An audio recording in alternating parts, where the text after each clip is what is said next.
Capturing all the depth and detail of a fingerstyle acoustic performance can be tricky. I'll show you how we did it.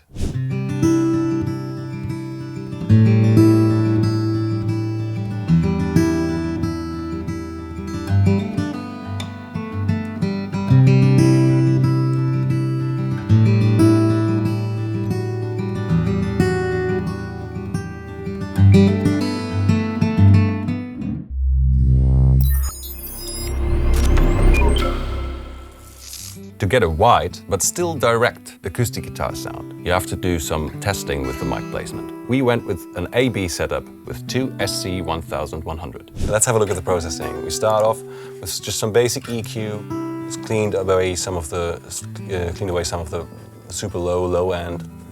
The acoustic guitar doesn't have any information there that we need. Next up, some notching out of resonances, like you can, especially in the louder part. I just jumped through that. You can hear that. It's like a boxy quality to it that we don't want. Same goes here, 1.1K and 2.2K.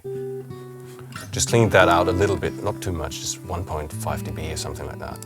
Next up, some compression. This is a Fairchild compressor. Just, again, not too much. Don't do too much to a good performance. You don't have to squash anything or so. If the performance is nice, you want to keep that. And as you see, this is barely doing anything, just like tiny moves of the needle here. In the louder part, it does a few dB, but as you can see, it's in parallel too, so there's a bit of the dry signal coming through. Yeah, but this just keeps control of the signal in the louder part. Next up, some soothe, just again, like cleaning out some of the resonances. I put it on delta mode so you can hear what it does. Again, not too much, just some of the boxiness and some of the harshness, and it's in parallel, well, not exactly parallel, it just does maximum 6 dB reduction, so that's not much. Put it back on. Next up, some saturation. This is a black box plugin, it's a cool plugin. Just a tiny bit of like more sparkle on top. I put it on the loud part again, you can hear it. This is without it. This is with it. You can hear just a bit of air on top. Nice touch. And then we have some Pultec EQ, again, not doing anything here, but if you put this signal in a mix with like a bass or percussion or whatever, you can just clean up a bit more space in the low band by attenuating some of the low frequencies. You can hear it in the loud part again. Like this immediately cleans up some space down there, same up here. Right now, I don't need to clean anything away, as it's the only signal in the mix.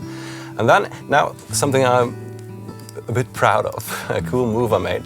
This is usually a technique I use on vocals, but with acoustic guitars you have like this string noise when he skips a few frets, this sound. There we have it.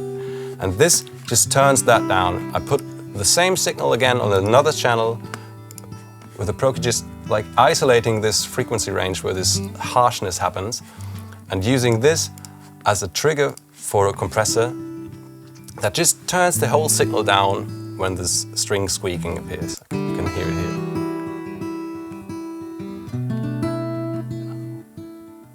here. There we have it. Just so it doesn't kill your ears.